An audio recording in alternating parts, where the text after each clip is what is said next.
On an oil rig in the North Pacific Ocean, the unthinkable is happening. Once happy, playful dolphins have become murderous, blood-sucking vampire dolphins, and they are biting the drillers to death. Foreman Heather Dunlop must gather her people together to survive this unimaginable onslaught before all are dead and the next shift arrives. But when young Timmy, the oil rig's one-legged mascot, is ravenously feasted upon by these damn vampire dolphins, the battle for survival becomes a war. Armed with the tools of well drilling and their knowledge of dolphin anatomy, Heather, with help from hunky yet dim driller Gus Tannen, sets out to keep the dining dolphins from turning her drillers into human bait. Feel the fear when you see the unimaginable horror, the attack of the seafaring zombies. Greeted on a scientist's lab table as a genetic cross between a human female and a cow, Dexter Blowboyd is a scientific abomination, but this Christmas, he's a hungry scientific abomination. The only thing that will nourish Dexter, however, are human intestines, and his feeding frenzy brings him to Doc Hamilton's crazy house. Soon, he's terrorizing the patients, ripping out their intestines and slurping them straight down. When Dr. Patricia Hamilton returns to the crazy house after a night on the town with her foppish boyfriend, Earl, she discovers mutilated patients and missing intestines, and Dexter is still somewhere in the house. The horror knows no bounds in Bob Poodle's shocking new film,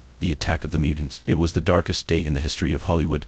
Producers, trying to cast sequels, created a genetically engineered dolphin that could speak English, but the gift of speech came with another gift, the gift of violence, and their experiment escaped their studio in Baja California and raced off into the ocean.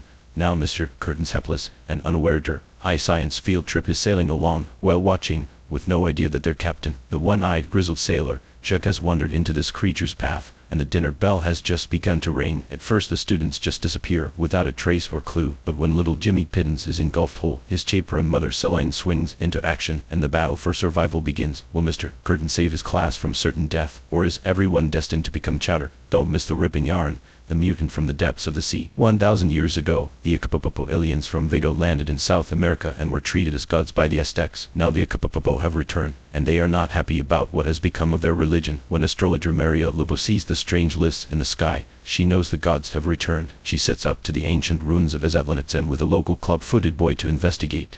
But upon reaching the sacred site, a horror awaits. A large tourist group has become the first victims of the Akapopo, with their screams resounding through the forest for miles. Now a band of tourist survivors, led by plucky American Sitter, regroups and prepares to fight back against these awful would-be gods. Your world will forever change when you see the surprisingly poignant new film The Alien from Alpha Rigel. Nobody believed the stories of the little people in the dark and forbidding forest until they began to eat people. Now the frightened town of Cosmill is being devastated, and only government sociologist Gus Freeney can save it. Enlisting the help of a local lumberjack, Gus sets out into the forest to discover why the little people have turned against their taller neighbors, and soon comes face to face with their queen, Imelda the vertically challenged, and her devious plan to destroy humanity. It's Gus's Imelda, and the fate of humanity hangs in the balance. Catch the creature of legend today.